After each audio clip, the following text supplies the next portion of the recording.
Good evening, friends. Good to see you here on our fourth in the series of 5 classes with Lachelle Cunningham, Suan Craigle, and Jenny Boone. Good to have you here. My name is Mike Scott. I'm the program director here at Farm Table Foundation. Our mission is to build local food culture and to rekindle connections between you and me and all of us and good food, local food, farmers, and the land. So I imagine most of you have been here for at least one of the other classes. Some of you probably this is the first class. So this is a series of 5. Tonight, Suan Craigle is going to be the lead teacher, but you will be hearing from 2 other teachers and chefs, Lachelle and Jenny. So, and they may say a little bit more about themselves later in the class too. So those are the 3 folks you'll be hearing from. So it's really fun to have you here. Tonight we're going to learn about stir fry, and partly, not only because it's a great thing to know how to do, it's partly part of Suan's upbringing and culture as well. And part of this class, of course, is the storytelling we do around food and the cultural connections to food that we all have. So Suan, please feel free to say more about yourself and also bring Jenny and Lachelle in as you wish. Welcome, everybody. Hi, I'm happy to be doing this. Unlike Lachelle with an L, Lachelle and Jenny, I am not a chef. So I feel for some of you that might actually be a bit of a relief, since I think sometimes it can be intimidating when if you're watching someone who is professional cook a meal. So as much as I have experience in the kitchen, just know that I'm not a chef. My perspective, or being part of this particular group we're calling Unfiltered Reality, or sorry, my group is Unfiltered Reality. Our group, Lachelle, Jenny, and I are looking at forming an organization called Urban Wellbeing, focused on supporting, understanding, and helping individuals find resources around true evidence-based healthful ways of supporting yourself, but also from a broader perspective, how these choices we make around food actually affect things like social justice, healing justice, food systems. And that's why we've chosen, or we're invited to be sponsored by the Farm Table Foundation, because we have very closely knit values. So as Mike mentioned, I am Suan Craigle. My first name is Asian, my last name is German, but my mom's actually from West Africa and my dad's from Wisconsin. So that makes more sense from the German culture perspective. I did actually grow up here in Minnesota, in Bloomington. I was born in Texas, but we moved here when I was 3. So this is basically my life, and where my home is, and the majority of my family, especially from my mom's side, immigrated over here when I was a child. So she has 3 siblings that are here in the Twin Cities area or in Rochester. And we as a group are really close. And one of the things that really binds us together, or bound us together, for the majority of my mother's life especially, is cooking. So a short story around my mother, since she is the center of the beginning of my story, is that she was born and raised in West Africa, specifically in Ghana on the coast. She's one of 7 kids over 2 decades. So my oldest uncle is in his 70s, my youngest aunt is in her 50s, and then I have cousins all the way through this particular, all the way through my family. But what's extraordinary about my mom's story with food is that she started cooking when she was really little. So they're in Ghana. My mom's family is considered upper class. And one of the cultural responsibilities is bringing in extended family members who need support to get through school, to learn. And so they end up working in the kitchen a lot, kind of like working their way through school and supporting the household. My mom, when she was really little, was very interested in cooking. So she started working in the kitchen with alongside these cousins and extended aunts and uncles. And by the time she was 8 years old, she was actually running the kitchen. So imagine my little 8-year-old mother walking to the market because they lived on the ocean, buying fresh produce, buying fish, buying whatever they needed. They had a chicken coop in the backyard. And then she would walk home and actually prepare meals in the kitchen. So primarily Ghanaian cuisine. It's a lot of like vegetables and stews and fresh fish and chicken and rice. So I always joke and say that this body could have been built on rice. You know, I kind of want a t-shirt. Born in Texas, raised in Minnesota, and by an African and a yogi, because my dad was involved in a lot of yogi and yoga when I was growing up. So just a little funny tidbit about me and my personality and my family. But from there, my mother actually left home at 18 years old and put herself through college in London. And at her nursing school, she was very close to a lot of her classmates who are Asian. And they're from all the different parts of Asia. And when you're in school, you know, it's actually a lot cheaper to cook together. And so their communal cooking relationships supported her learning all of these different Asian cuisines, really traditional food. And then she was able to share her African culture. So that's the extension of her learning. And then when she moved to the States to be with my father, she never stopped being curious about cuisine. So growing up, we had a 6-foot bookcase that was a 6-foot tall bookcase. And then it was probably 5 feet wide. And it was all cooking books or cookbooks, cooking magazines, and she would routinely go through these different recipes to learn how to cook something and how to prepare something effectively. And then she would always, if we really liked it, she would do it a second time, but always put her own twist on it. Sorry, my cat is on a place that she's not supposed to be. 1 second. No kitties in the kitchen. Anyway, so today's meal is based on the way that I grew up. She believed that women and men, so both me and my brother and my sister, needed to learn how to cook, how to take care of ourselves, but also because she came from a very food healthy culture, as in a healthy relationship with food in Ghana, the meals are naturally balanced, they're naturally fresh, and they do focus on nutritionally dense items.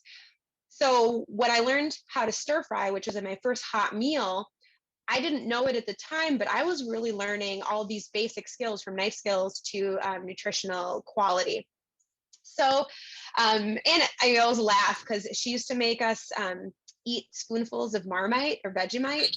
And if anybody's ever tried that before, it's, I mean, not for the American palate. I feel like it tasted like, I don't know, tinny miso, but like in a spoon, but it's super high in like B vitamins.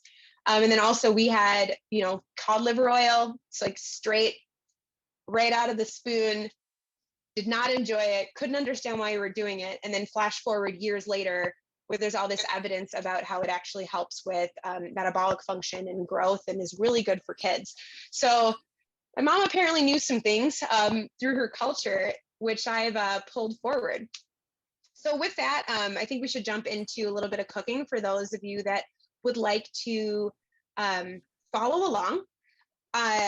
You don't have to do the cabbage slaw or, well, the cabbage noodles that I mentioned in the meal, but I'm going to start that first because it goes directly into the oven and bakes for a while. And we want to make sure that that's done by the time we start on the full stir fry.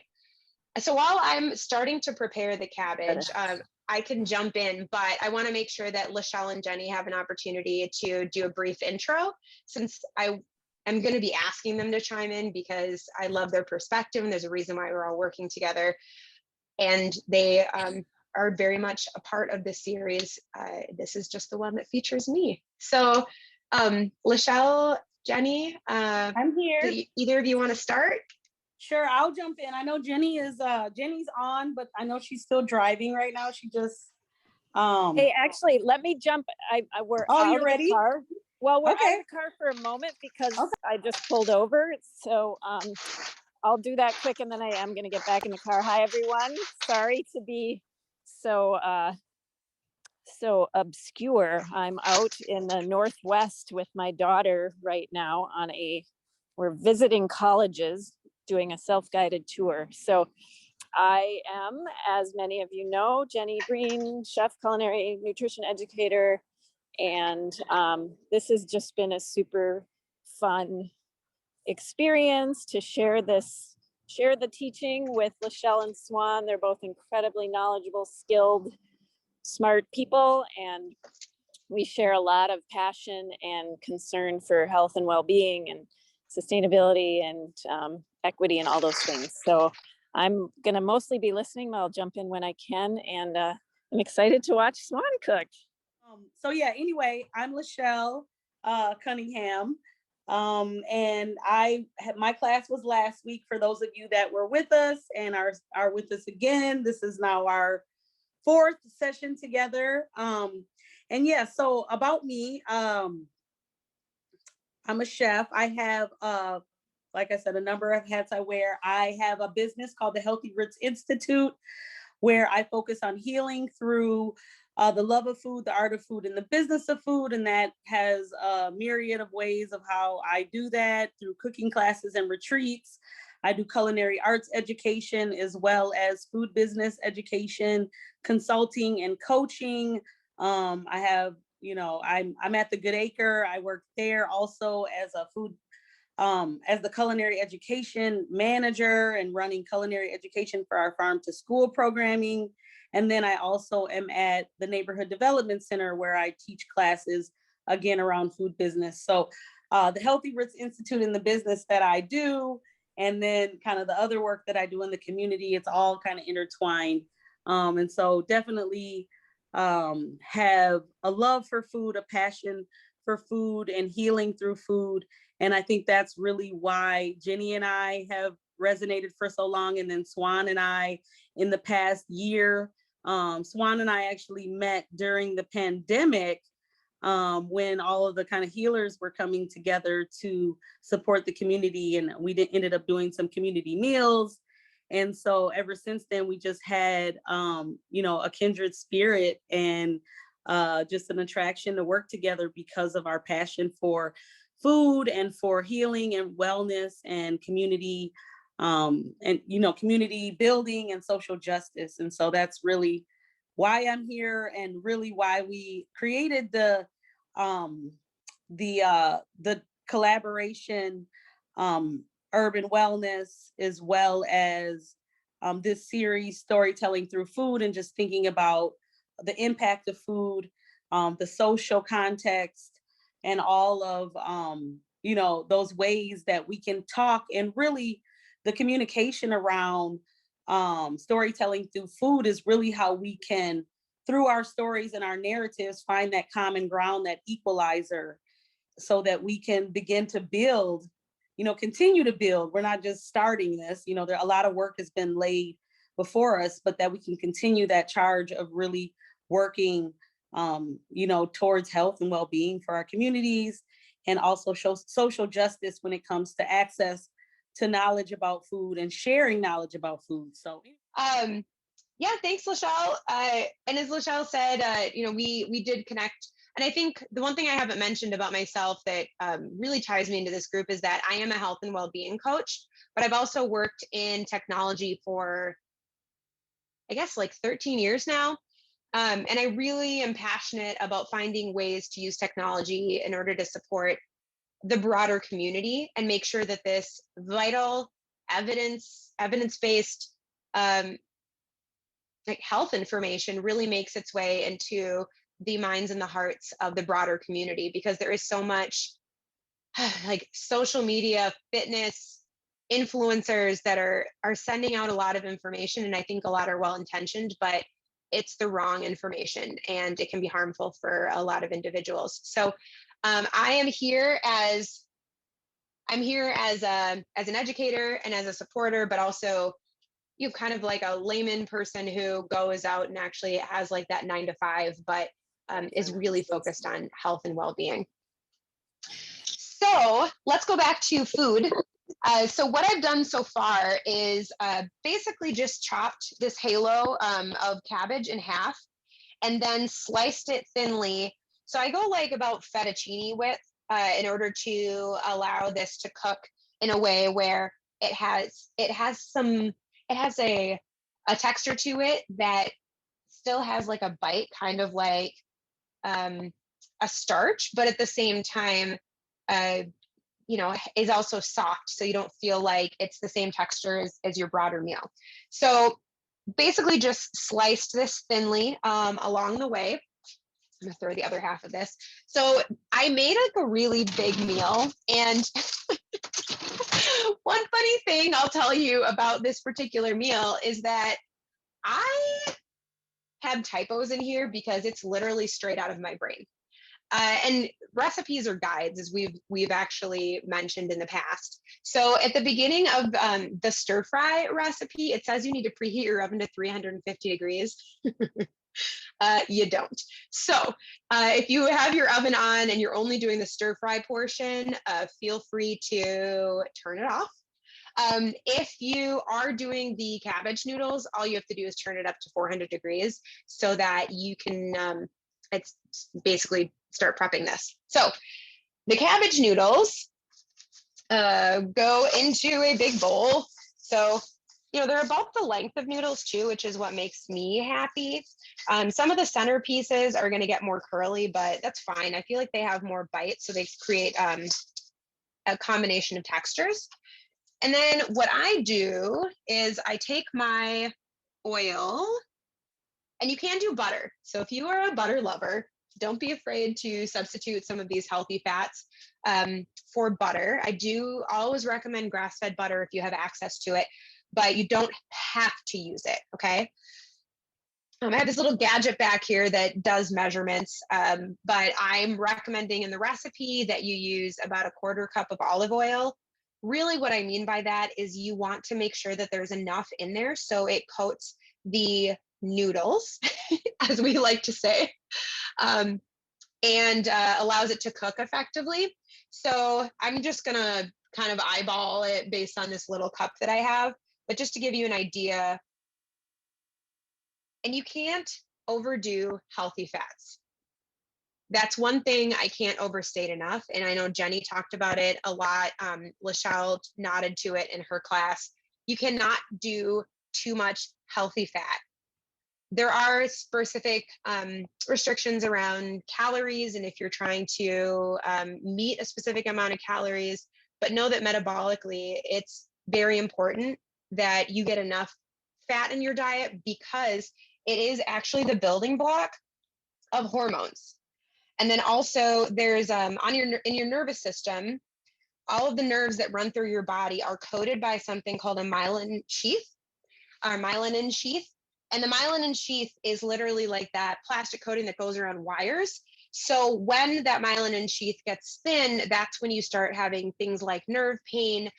So we want to make sure that you're getting enough fat in your diet so that you can actually support that myelin sheath, which is actually saturated fat, just like your hormones. So that being said, there are, we're not doctors, and you have to consider the recommendations of your health professionals, but don't be afraid to use healthy fats because they are actually very good for your body. And when in doubt, make sure that you have an evidence-based coach or clinical professional who knows about nutrition to support you as you are trying to work through this crazy thing we call life. So I just made sure, it's actually nice to use your hands because you can actually feel the fat floating through all of these noodles. I'm only using half of a head of cabbage because I'm one person. So there's only so much I can eat. Although like the day after roasted cabbage is good. It still has texture, kind of like kale will have texture even after you saute it. So the other thing I'm gonna do is sprinkle it with salt. And we've mentioned this, I think, in every single class, but the salt I use is real salt. Now it's kind of dark in this corner. Real salt, which is a mineral dense US based salt company. So they actually mine in Utah.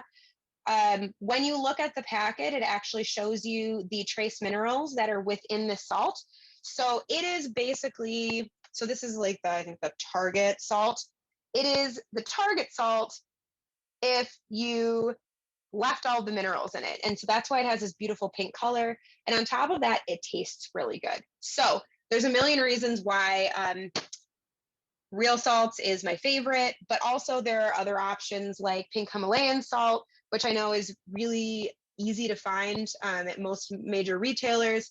So you can get it with a crack, or what do they call it? A cracker, or not pepper cracker, but a grinder. And then my other two favorite salts, which are also sea salts, are Maldon.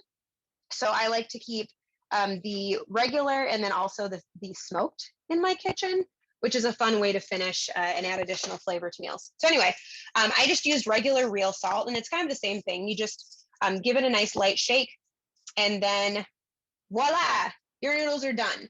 If you don't want to over salt it because you can't take it off, but having a little bit on there does help with the cooking process. So the next thing I'm going to do is I actually use a toaster oven 90% of the time. It's much lower or it's much faster to heat up. And then also it's just less to clean. So I have my little toaster oven over here. You'll hear it beep. It takes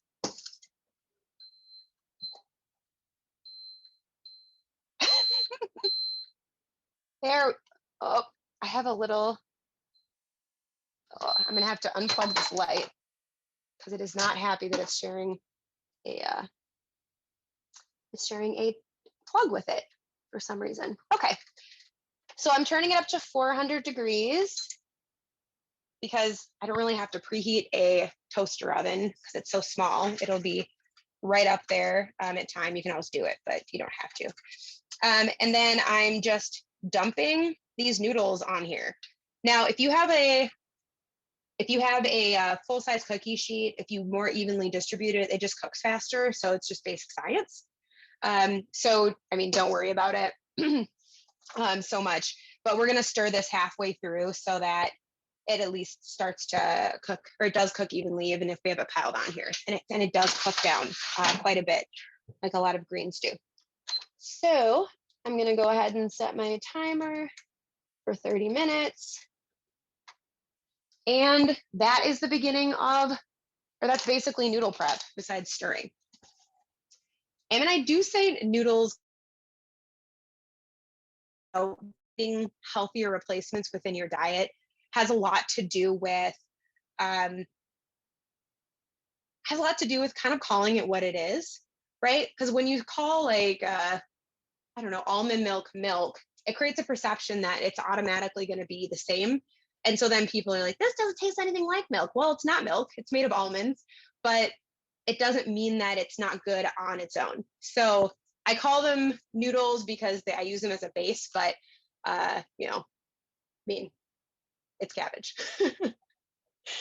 All right, so now that we have our cabbage cooking, we're gonna go into prep for our stir fry. Now, I was thinking about pre-prepping everything, but I feel like that is unnecessary. And then also, if you're following along, it's kind of nice to see how I do things. I may actually loop back with Jenny and Lachelle, because I'm sure they have chef's tricks on how they do different preparations. This is just how I've always done it. So we can just work through it and, see how you feel about it. So a lot of vegetables to prep. You're doing great. Thanks. Like, keep your fingers back. Don't chop your hand off. Yeah. Doing good. All right. So let me see if I can get this light back on. I actually did pre-prep my sauce, but I do want to do a little bit of a ingredients audit, just because I think it's important to understand how this meal is different than, let's say, like a traditional like stir fry that you might find on like All Recipe, right? You can just plop stir fry in into Google or whatever search engine, and you'll get a million recipes, right? But which ones are the healthiest? And how do you know that this particular person is following guidelines that are going to be the best for you?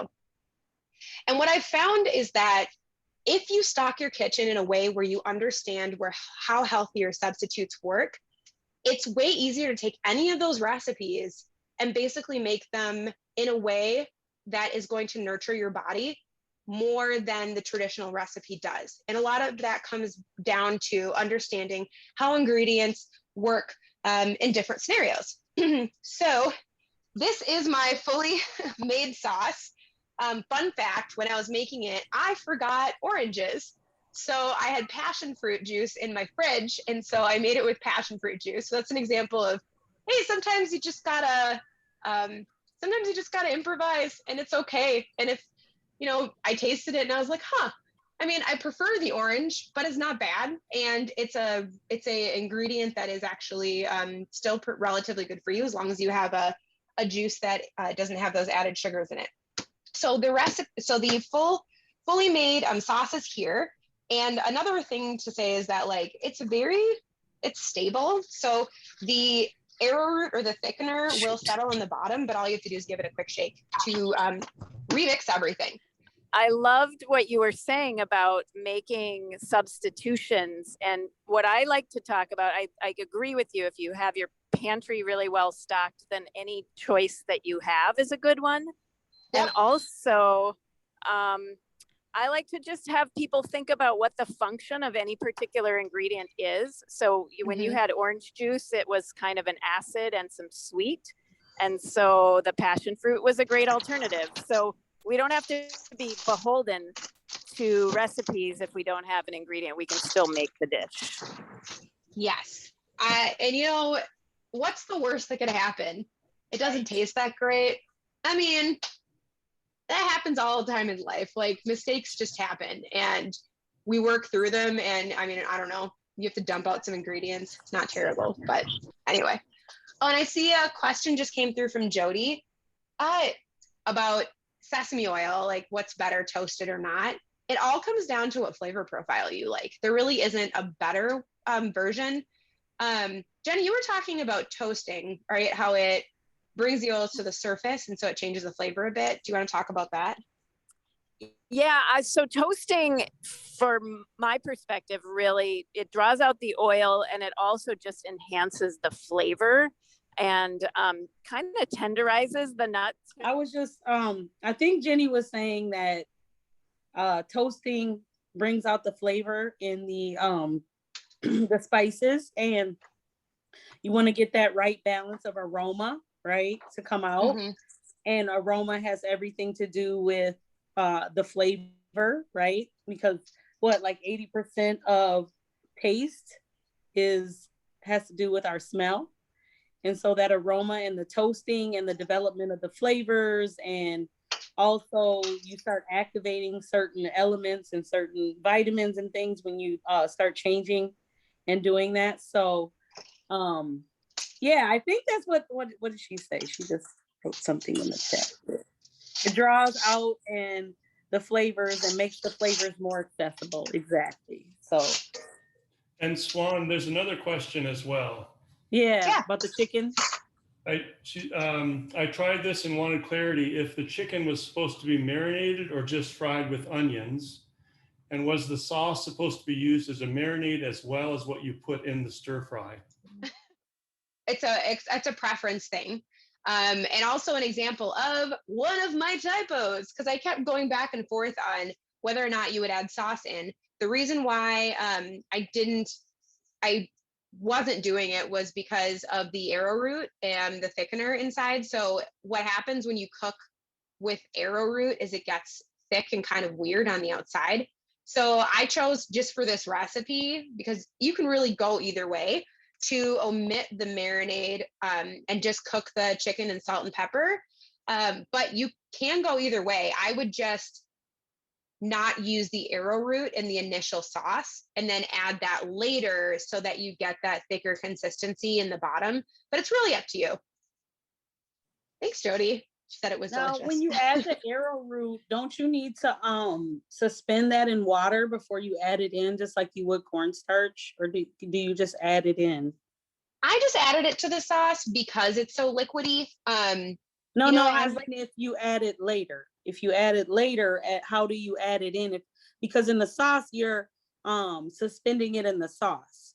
But if you oh, were to add I it get in, what you're saying.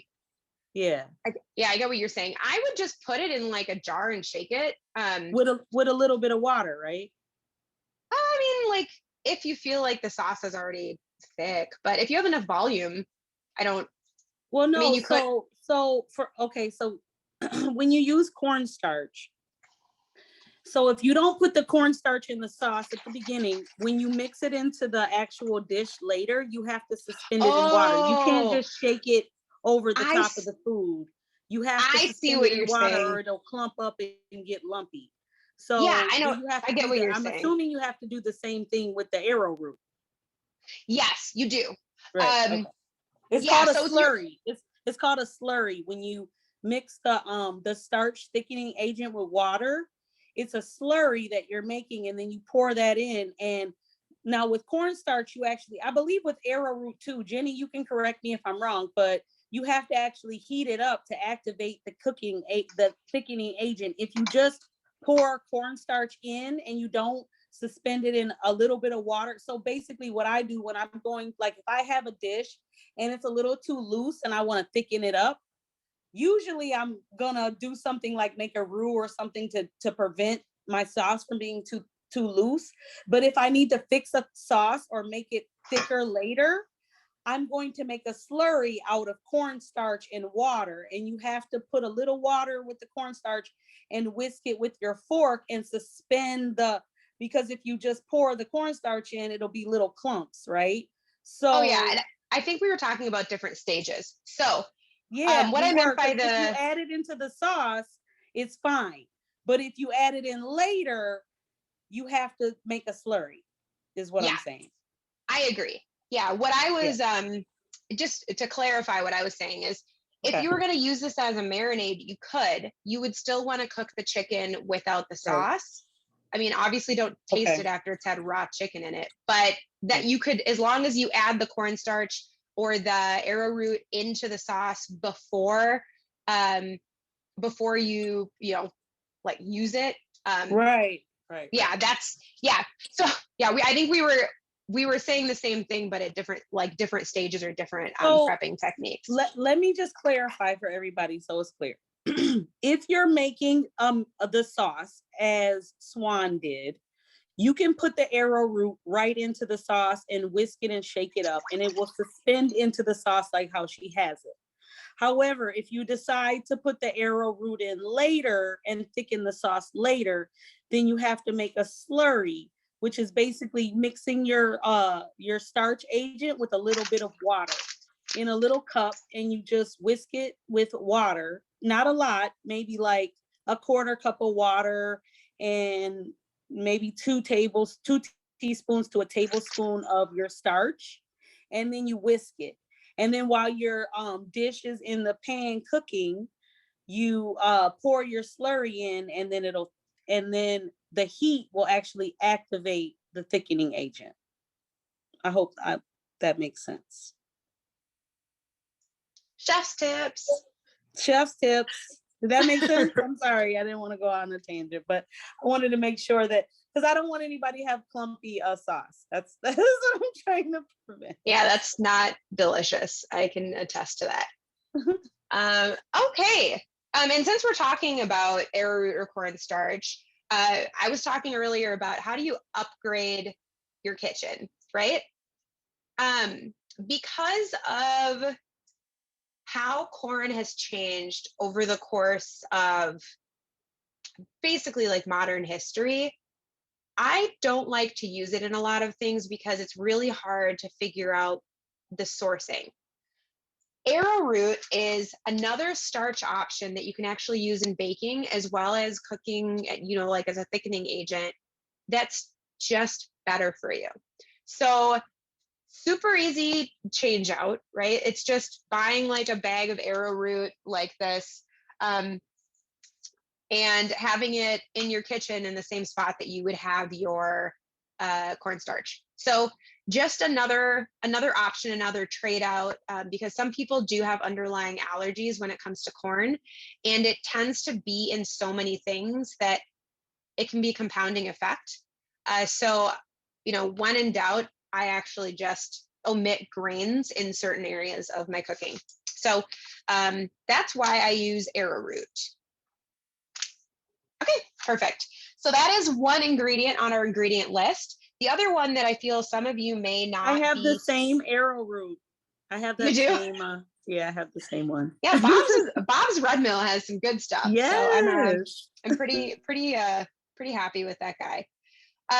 The other ingredient on the sauce list that you may not be particularly familiar with is coconut aminos. Now, coconut aminos is most often used as a soy sauce replacement. It is not as salty as soy sauce. So when you're using it, it has a little bit of a sweetness to it. And again, like when you're trying new things like this, don't be afraid to literally just like put a tiny bit on a spoon or like, drizzle it over your finger and just taste it and see what it's like. And even compare it to what you're replacing it with. Because coconut aminos actually are very nutrient dense. And again, from an allergen perspective, some people do have issues with soy, and a lot of soy sauce also has gluten in it. So if you are trying to figure out if those are items that may or may not be or react well in your body, this is another wonderful thing that you can just have in your kitchen and use as a replacement.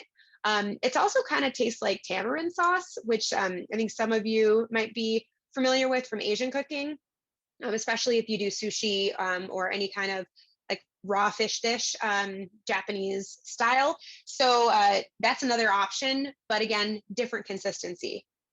Oh, Jenny, tamari is gluten-free soy sauce. So that would explain why I think that it makes sense. So anyway, a lot of these habits I've picked up over the years, and I don't even know that I necessarily remember why, but I read something at some point that made me feel like it was a switch out that I wanted to make. Another brand of coconut aminos out there is also Bragg. So these are the same people that do the nutritional yeast that we were talking about during the last class. So if you didn't get to see the last class, I recommend looping back. And then a lot of the other ingredients are probably things that you're super familiar with. For some reason, I can't find my fish sauce. You can always Google it if you're unsure what it looks like. Lachelle has some in her kitchen. So Thai Kitchen is a super common like brand that's out there. So that's just another option that you can usually find in most grocery stores. So just like kind of what it looks like. It looks a lot like soy sauce. So kind of look at for it in the Asian section. I like to go to the Asian market and get it, but somehow I have this. This is not the one from the Asian market, but yeah, you can find it in the grocery store. So Sandra is asking, there's so many fish sauces. How do you select the best one? This comes down a lot to sourcing. And so sometimes it's annoying that you may have to do like a little research on different companies and how the sauce is produced. But for the most part, like I'm like Lachelle. I go to the shelf, and if they have an organic option, usually I go for that one. Otherwise, if you're at the Asian market, you're usually getting stuff that's pretty straight from the source. So this is very much a judgment call. Like, and also what's accessible to you, right? Like, don't overthink it and have to buy like a $20 bottle of fish sauce from like Amazon or something. And Jenny made a really good point too. Just look at the ingredients and make sure there aren't a bunch of additives in it. So if you can basically avoid all of those chemical or like indisguisable additives, I mean, that's just a good rule of thumb when it comes to sauce in general, right? If you have 5 different kinds of sugar on the label, it's probably not the one for you. What is a replacement for fish sauce if you're on a low sodium diet? You're going to use some sort of kelp. Kelp is usually, or some sort of seaweed flavoring is what I've done. Yeah. Well, and then also it's going back to like this conversation we kept having about salt in general. There's a lot of research to the contrary on whether or not salt is bad for you. And this also comes back to Western versus like Eastern versus integrative medicine, and also all this conflicting research. And then a lot of research that was also wasn't done correctly. So it came to conclusions that may or may not be good for a general nutritional advice. So I think it's important to consider what's going on or consider what your health professional is telling you to do, right? Because I would never tell you to go against the advice of your doctor, but also look at the research and you make sure you're understanding what the modern research or the latest research says, and even take that research to your doctor and have a conversation, because there's a lot of research basically saying that salt is not the reason people have high blood pressure. And it's also not the reason that people develop certain types of heart disease. And your body needs salt to function. Like I had a friend call me the other day, and she's like, Suan, why am I craving salt all the time? Or why do I want salt on everything? And I said, probably because your body wants what is salt adjacent, which is oftentimes those trace minerals associated with salt. Yes. So this goes back to like the real salts concept or the Himalayan sea salts concept. It's what comes out of the ground, right? Unpolluted ground that can support that mineral density that is really important when it comes to food, because there are certain minerals you just find near salt and other earth elements. So there's a lot of information you can look into on that. But Jenny, did you have something to add? Yeah, she said, and I want to chime in on what she said, that there's many causes of heart disease and any chronic illness, including stress, lifestyle, sleep, and environment. So there's all these different elements coming in. But I wanted to make a chime on to what you were already saying to Suan about the different research and theories that have been put out there. And a lot of it, unfortunately, when we look at our diet as in our Western culture, standard American diet is very much, we can look at the food pyramid, and the food pyramid has changed, and then now we got a food plate, and we got all these different visuals of what we should look at to what the food is. But when you look at the actual diet of most Americans, it's actually more than 50% processed food. And so it's really, when you were talking about, that it's not the salt that's causing the high blood pressure. So the question is, well, what is it? And I think it has a lot to do with the processed foods, where they're adding in a lot of extra additives, sugars, salts, and fats that are refined and processed. So can you talk a little bit more about that? Oh, for sure. And I think Jenny made a great point during her class, or the last class, I mean, one of the classes too, that if you cut processed food largely out of your diet, right? I don't believe that you should have to like go all or nothing on anything, because I think it definitely is not great for you. It's not great for your mental health, especially when you're living in a society where other people are, participating when it comes to holidays or whatever. But anyway, total diversion from the point. If you cut most of your processed foods out of your diet, you're going to eliminate a huge portion of low quality salt that really doesn't have any of those mineral qualities to it. Because when you have high quality salt in your diet, it actually does support good metabolic health. So it's kind of a balance. It's right. It's like, where are you getting your salt from? And if you're getting it from high quality sources, and I mean, even fish sauce, you only get like so much within your sauce. And if you add too much in there, it tastes terrible.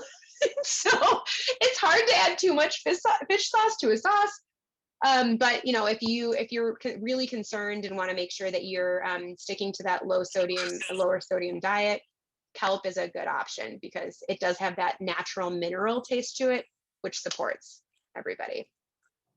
Okay. Absolutely. Jenny just made a point. She said, perfection is not the goal, but being intentional is. And I think it's really about your intention. And I have to chime in on what you just said. You know, it's definitely about incorporating the good salt, the mineral dense, nutrient rich content, you know, salt and other nutrient dense ingredients into your diet.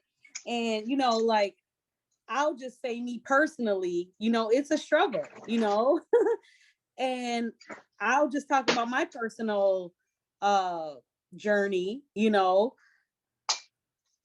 it's all around us, right? The sugar, the things that you're not supposed to be eating according to all the health standards. And so I think that ultimately, I think you kind of touched on this, Swan. It's about balance, you know, like you have to kind of balance it out. You got to know what's going to kind of cleanse your body and what's going to cleanse out things and sometimes you're going to make decisions and you're going to do different things based on your social, you know, and your familial and what you do. But if you can be intentional and conscious about what you're putting in and try to incorporate more of those things and really be mindful of like, how does it feel when I eat this thing? How does it feel when I eat that thing? And when you know how it feels, then when you make those decisions, you'll start to make decisions, hopefully. And, you know, it's a struggle. I'm just going to say the struggle is real sometimes, right? More than others. And as a woman, that might fluctuate as to when those cravings get stronger and things like that. But if you can balance it out and really start to understand how your body reacts, because, you know, we can give you all of this advice about what foods to eat and what foods not to eat, but it really is an individual personal journey, because what is good for me sometimes, you might be sensitive to those foods. So you have to know like what actually your body feels like. Are you feeling indigestion? Do you feel you know, what is it that you feel after you eat the food? Do you feel energized? Do you feel soothed? Or do you feel, you know, like there's stress going on inside of your body because of what you ate? And we all know what that feels like, right? So. Well, and it also comes down to incremental change. Right. And I can't say that enough to everyone. Be kind to yourself especially on health journeys. It is incredibly intimate. You have only one body. Being unkind to yourself because you make a mistake is actually going to set you way far back. And a big part of that too is trying to make too many changes too fast. So I can't say this enough. People talk about how my physique has changed dramatically since my 20s. And actually, like, I should jump into a little bit about my food story. So what I'm doing right now is actually cutting my my broccoli into slaw, because I just wanted to show you how to do it. So don't throw away stalks. They're really good for you and they actually have great texture if you prepare them the right way. So I'm just cutting all of my broccoli florets off because I do like the texture and taste of the actual flowers. And then I just cut the stalks into matchsticks. And it's kind of like, I don't know, you like have broccoli slaws all the time, but it does give you that same like texture that you would have if you were, you know, like cooking the cabbage, for instance. And I don't think it's a surprise that these are cruciferous vegetables that we're talking about. When it comes to cabbage or broccoli or whatever, they just have a heartier stalk to them. So when you cook them, they still have that same crunch as long as you don't overcook them. So anyway, so that's what I'm doing. So I'm going to keep cutting, but I'll also tell you a little bit about my food story, because I think this definitely dives into it. So as I mentioned, my mom is, you know, we grew up in a healthy food culture, as in they didn't obsess about like diets. And being West African, we're pretty like, our family is naturally curvy. It doesn't mean everybody's like that, but we got them hips, we got boobs, we got like these smaller waists, but our bodies are largely pear-shaped when it comes to like how we gain weight, or just generally how wide our hips are, or like that hourglass shape. So when I was a teenager, I was 115 pounds when I was 14 years old. And I entered high school at basically like supermodel skinny, but I hadn't really hit puberty yet. When I left high school, I was 185 pounds. And a lot of that was because a big part of it was puberty, right? I just filled out. But there was a large portion of that around me adopting an unhealthy lifestyle, because that basically is what you're told you do when you're a teenager in the US, right? Oh, you go to a basketball game and you have to get nachos. And then you go to school, and I mean, this is before pop machines were banned, right? So everybody had a soda at lunch. And then I don't know where these food meals like came from, right? Basically, they're just cheap. It was like Italian dunkers, which was basically white bread with like processed tomato sauce and some processed cheese on it. And that was supposed to be a balanced meal, right? And that started in like elementary school, right? Because this is the 90s. So I get to high school, and basically like my food culture outside of my own home had become so toxic that even though my mom still provided us balanced food, and like we weren't allowed to snack on junk. Like we just didn't really have it around. I mean, she would buy the occasional like frozen burrito because that's what was quick and easy. But we didn't want to, but we largely didn't focus on junk food. Like we had like stew and stir fry, and like we'd sometimes have spaghetti, but it always had vegetables in the sauce, right? So I had developed this really toxic food culture within myself. And on top of that, I was, I don't know, like being a teenager, right? So all of this culminated also in me developing like my first really bad bout with mental illness. And I look back on that now, and I think, when you're in those formative years and you go through a really bad bout of depression, it just means, they've actually done studies on this, it means that you're going to struggle with it probably off and on for the rest of your life, right? And there are ways you can mitigate that. There's medication. I like tell people like therapy is amazing. I've had probably 6 therapists in my life, but it all started with unhealthy food and me not really supporting my mental health by eating nutritionally dense food. So at that point, I ended up, going to college, and I just had this inclination that like there was something going on with me, and sugar, was already being talked about. Like low carb diets were starting to become a thing, and Atkins and whatever came out around the time I was in high school. Sugar became this thing that we needed to start avoiding, right? It was like no longer in, right? It was now low fat, low carb, which is also terrible for your brain. But we've talked about that a bit when it comes to, nervous system health. But on top of that, there's also this concept around your brain being mostly fat. So if your brain is mostly fat and you're not eating healthy fats, how do you support neurological function, right? And you have the most nerves, right? Like neurons and receptors and everything up here. So how do you support appropriately transmitted like thoughts and impulses and everything, right? So low fat, low carb, it's like, that's why people get brain fog from it.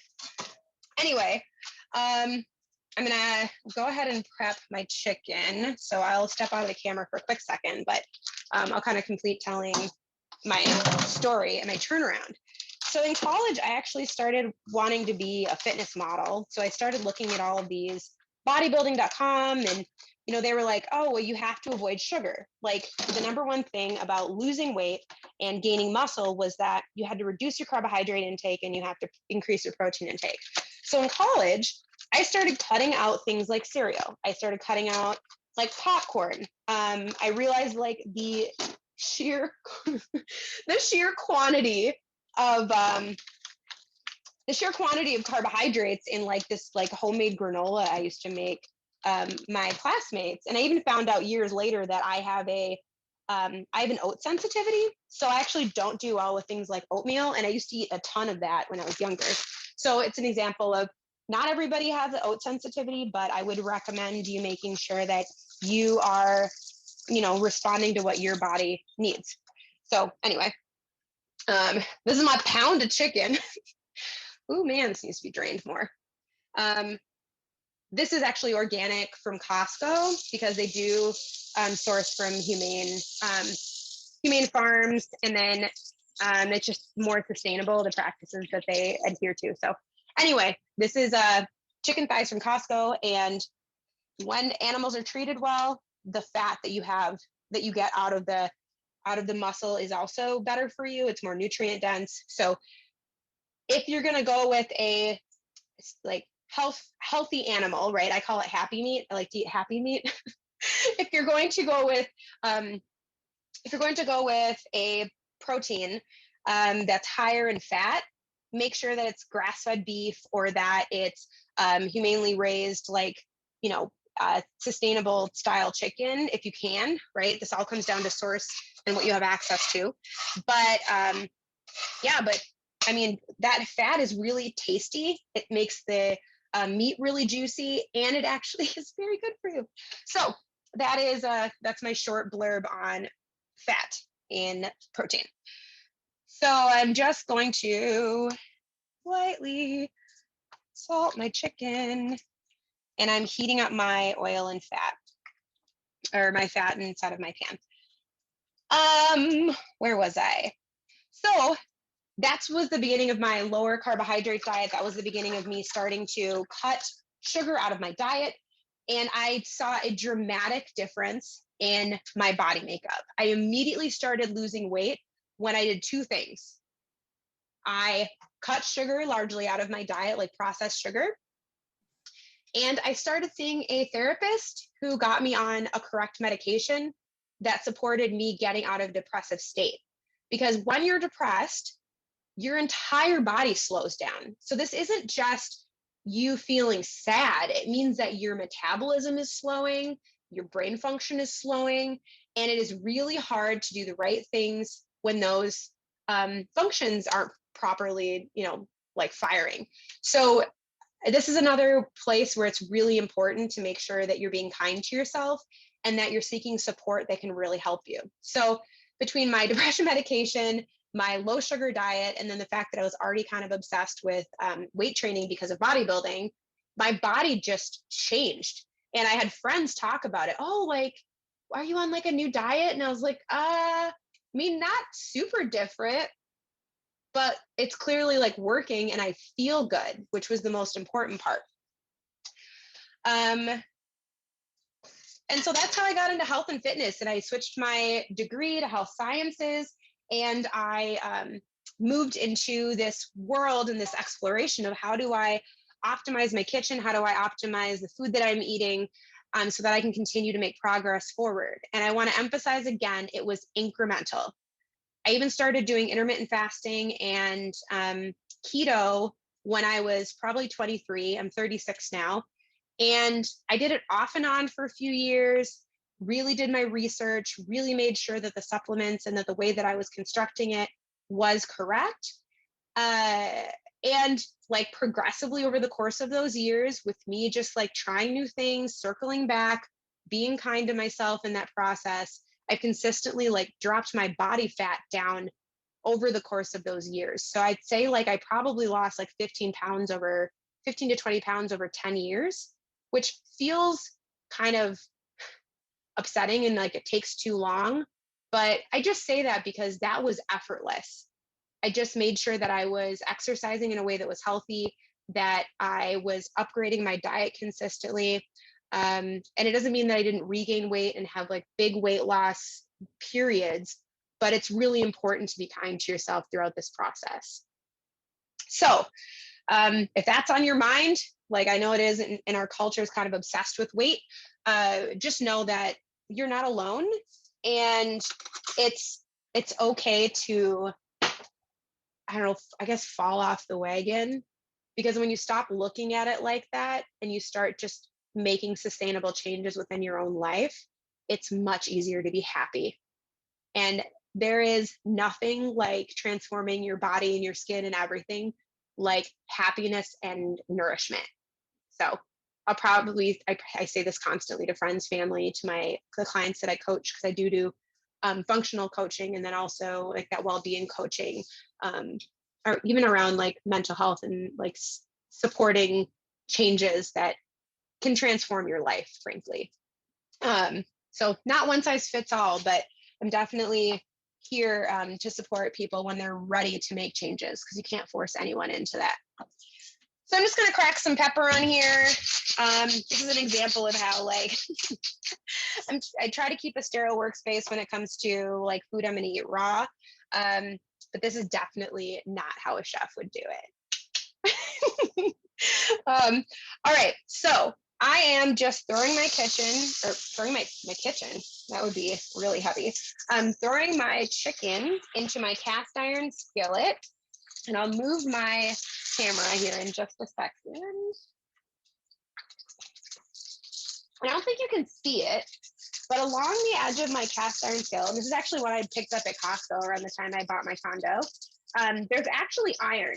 So Jenny was talking during her class about this, but there's a natural leaching of iron into food in a healthy way when you have a cast iron skillet. So there's more than one benefit, and then it doesn't have the potentially toxic coatings that can be on top of, or it can be on the coating of like a lot of like these modern frying pans that are like, nothing sticks to it. And I'm like, but why? I'm disturbed. The longer you use these pans, and then they are like seasoned, which basically means the oil is cooking onto the iron, you create kind of that low stick surface. It's not the same as these super high tech pans, but there's a reason why these have been used for centuries. Jenny, Lachelle, you want to chime in on cookware? Absolutely. Yeah, the cast iron, I love it. I have multiple cast iron pans. I have some griddles, some grill pans, so they're great. Now you do have to be careful with the iron, because there are certain things that do oxidize faster, like eggs and tomatoes will have an acidity when you cook them in cast iron. So I don't cook anything. I try not to cook. You can cook them in there, but the flavor I have a really sensitive palate, so the flavor will be it might not be noticeable to most people, but it is really great. And I definitely I like nonstick for certain things, but you have to make sure you're treating your nonstick properly, meaning not using metal on it, so you scratch it and then it starts to chip off. But honestly, like Teflon and things like that aren't good, because they leach off into your food. And even some things like sometimes I had a Dutch oven at one point, and it was cast iron, but it was coated in a paint. And so over time, the paint started to chip. So you just have to be careful about what you're putting your food in. Even plastic, when you're storing your food, using plastic, it leaches into the food. So you just got to be careful about what you're putting your food in. I've actually tried to move more towards using glass to store food in. It's not as convenient as Tupperware, or as, it breaks, but it's actually better for you because of that. So I'm spinning off from your your pan conversation, but it's all about being mindful of what you're putting into your body and what you're exposing your food to when you're putting it in different vessels, whether it's cooking, whether it's storing. And I could even go further, because I do a lot of gardening and foraging. It's like, what kind of soil and air and water, and where did the food come from? Like Suan was talking about, where you're sourcing things from, knowing all the elements that touch the food, or as much as you can. You can't always know everything, but as much as you can know, you can be that much more empowered, and you can start to see the transformation and the healing element and the difference that you'll feel when you start to be more mindful about the choices of the things that you put into your body. So all of that off of your pan conversation. And my computer ran out of battery, so you lost one of my cameras. I just plugged it in, so that'll be back up in a minute. But all I'm doing is cooking my chicken. So while that's cooking, so you want to make sure it's medium heat so it cooks thoroughly but browns nicely. That's another thing about a cast iron pan. The temperature remains more even. And the one thing I don't like about my condo is that I have a electric stove. And so it's harder to adjust the heat quickly. So it is nice to start low on an electric stove. Use the cast iron because it just naturally distributes the heat more evenly when you're cooking. Anyway, so the other thing I wanted to mention that actually came up in a couple other classes is the fat conversation. So what fats do we use when we're cooking that are considered healthy? And I wanted to lay out those fats again for you from a perspective of what cases you use certain things. Now, when fat meets cooking fat meets a smoking point, it means that you're actually starting to oxidize that fat and create carcinogens. So literally the opposite of antioxidants, right? So these are oftentimes like mentioned as cancer causing agents. So it's really important to cook with an oil that is prepared to support the preparation you're about to do. So the oils that I usually keep in my house is avocado oil, which is what I recommended within for this stir fry recipe, because when you're basically frying chicken or frying vegetables at a higher heat, you want to make sure that you're not burning your oil, essentially. And then it's also important to mention that even within olive oil, you can see different levels of refinement, which changes the taste and then also the nutritional density. So it doesn't necessarily make one totally better or worse than the other, but I mean, it's nice to be healthy, but it's also nice for your food to taste good. So I usually use the more refined oil when I'm cooking something that I don't want to taste like even a trace of avocado, which can be a little bit weird. So this is the Costco available avocado oil, but then also Primal Kitchen comes in several like levels of refinement, and that is why this avocado oil is so different than this one. You will notice a difference, but again, I mean, there's nothing wrong with tasting it and seeing like what you would be comfortable putting that in. The other oil that I use a lot is ghee. So oftentimes you'll hear about this with in Indian cooking. Oh my gosh, my time is flying. I have 10 minutes to like finish cooking this meal. Let's see if I can do it. I did say it only takes 20 minutes. Once this chicken is done, it basically takes me like no time at all. So I'll fly through the vegetable preparation, but I mean, that's stuff you can look up on YouTube, I would say. So ghee is another cooking oil that is nice to use. It goes up to 480 degrees versus the 520 of avocado oil. It tends to be high in CLA as long as they're grass-fed cows, which is a healthy fatty acid. Coconut oil is another one that's wonderful. I mean, you can use it for your skin, you can use it for cooking. If you are not a big fan of coconut taste, you can always get an MCT oil, which is basically like just pulling all of the coconut out, and so you just get that pure oil. And then of course there's olive oil.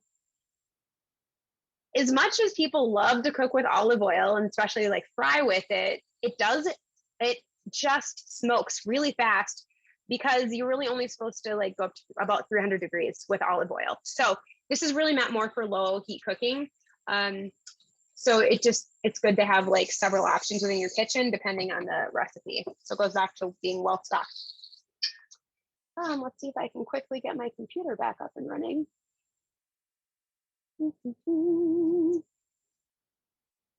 All right, so I am going to fly through my vegetable prep because we are running out of time. So much talking. Should have started chopping sooner. Taking my cues from you, Jenny. You're like the master of timing. Actually, you and Lachelle.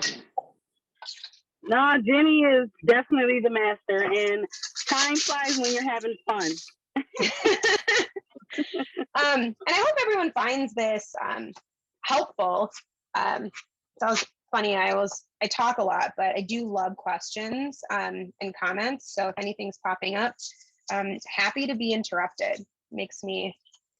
I feel just fine about that. So let me finish my chicken. Okay. So another wonderful thing about Asian cuisine is that it tends to be really high in antioxidants. So fun fact about ginger, it's actually antiviral with a V. So not just antimicrobial, which would be like fungus and bacteria, it's actually antiviral. So you can actually look up studies about how when people consumed fresh ginger or like in a fresher source, as in not overprocessed or overcooked, it actually reduced the longevity of colds and different respiratory illnesses. And then it also supports general immune function. So fun fact, I mean, I wouldn't necessarily enjoy eating a giant chunk of like raw ginger, super spicy, but it's very important just generally for immune support when you have a respiratory illness. So fun. I don't know if you ever want to say COVID is fun, but fun COVID fact, you support yourself. But you get what I mean.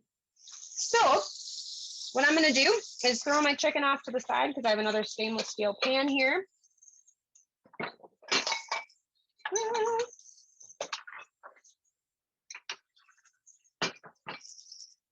And literally start stir frying. So my mom would be on the way home, and if there was like a bunch of vegetables that needed to be prepped, if we didn't have a bunch of stuff in the kitchen, she would be like, Swan, defrost some chicken, get the onions cut. When I get home, like I can quick like just throw something together. So I'm just throwing my onions in. I'm gonna sweat them for a couple of minutes.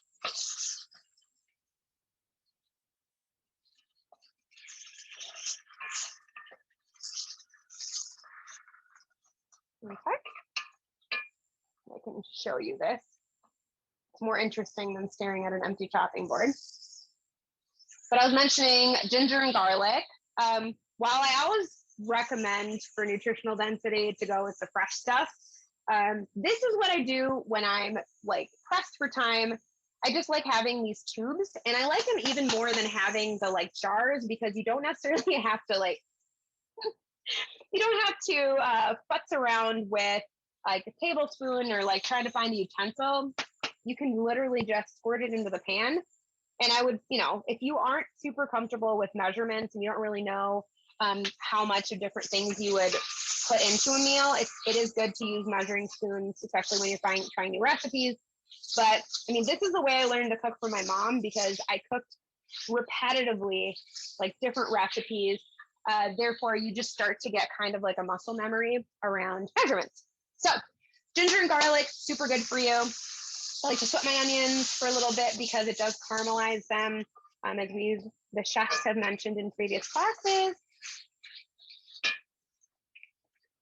And while that's happening, there's one other ingredient review I wanted to use just to give you some food for thought, is the concept of vegetables.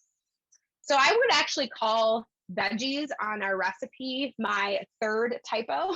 So we had the marinade, we had the random preheating of an oven, and then we also have the veggie label. What really should say there is produce, herbs, spices, that type of a thing.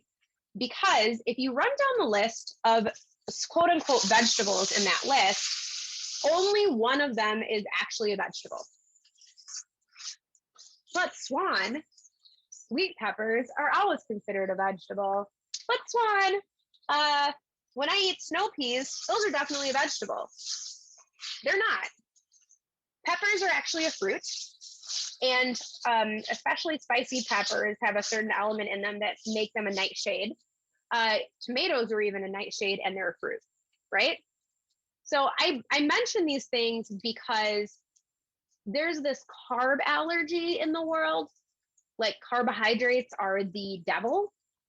The reality is that carbohydrates are in like basically everything. Well, I guess even in meat they have in small quantities, but carbohydrates are in everything. It just depends on the quality of them. So these things that we think about as vegetables that are actually fruits are high in fiber, they're high in water content, they're high in nutrients. Therefore, we treat them like a vegetable, but they are not. They are a carbohydrate at their root. So I think it's important for us to think about carbs differently, because carbs are not bad. Grains, it's very easy to overdo it on your overarching carbohydrate load, especially if you're managing something like type 2 diabetes. Do not be afraid of vegetables. Do not be afraid of any kind of produce, because while all of these things may not actually be while they might actually be a carb, you know, it's something that's important for your diet from a variety perspective. Jenny or Lachelle, do you want to comment? Absolutely. I mean, you gotta understand, you know, what we think of, what we categorize as vegetables and what we categorize as fruit, and understand like what each of these plants brings to us, right? So it's really about understanding our food on a deeper level.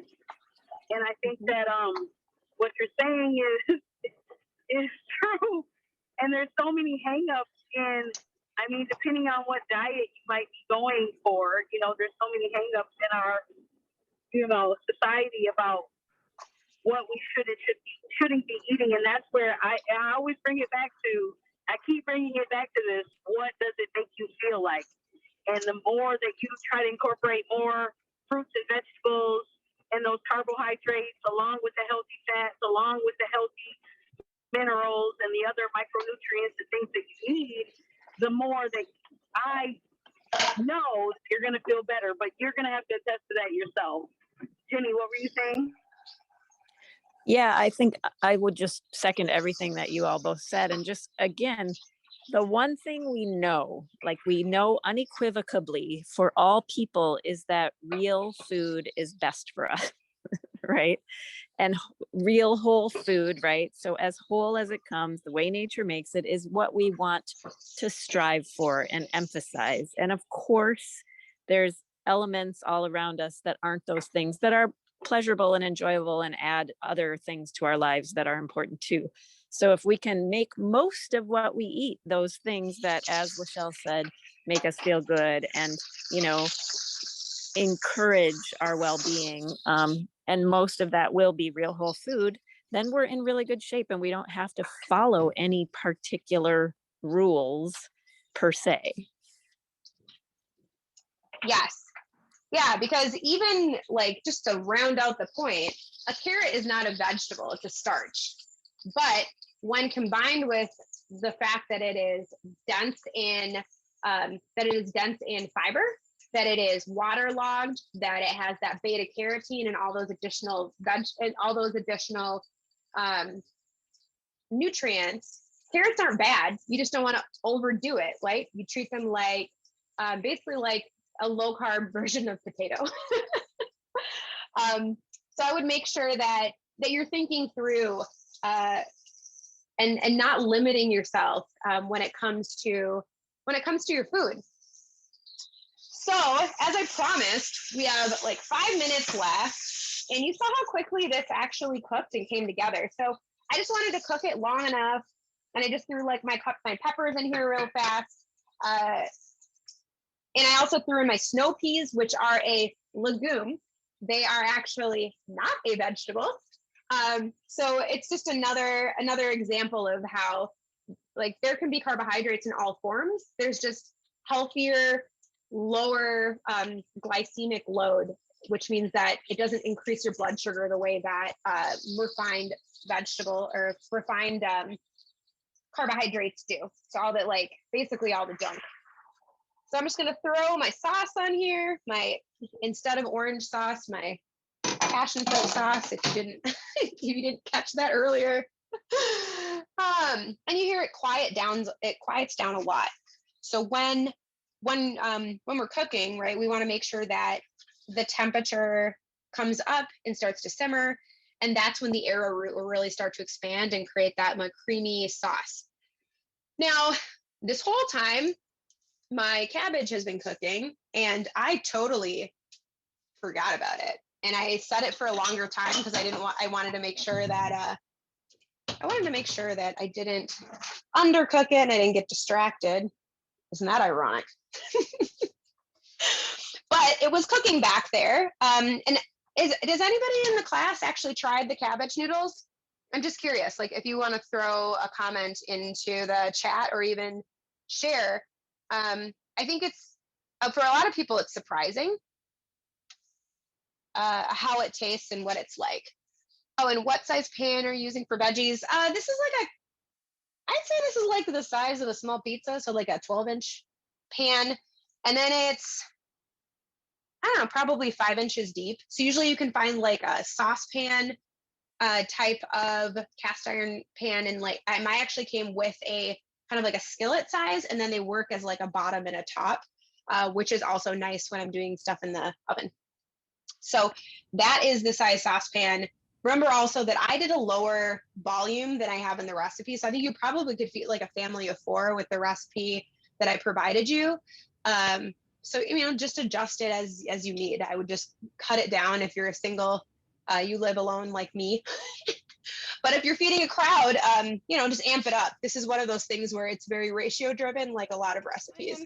And Suan, Nell said that they had the cabbage noodles tonight and they were savory and crispy and a hint of sweet. Yeah, it's wonderful to hear. I think a lot of people think that low carb cooking has to be gross. And it really doesn't.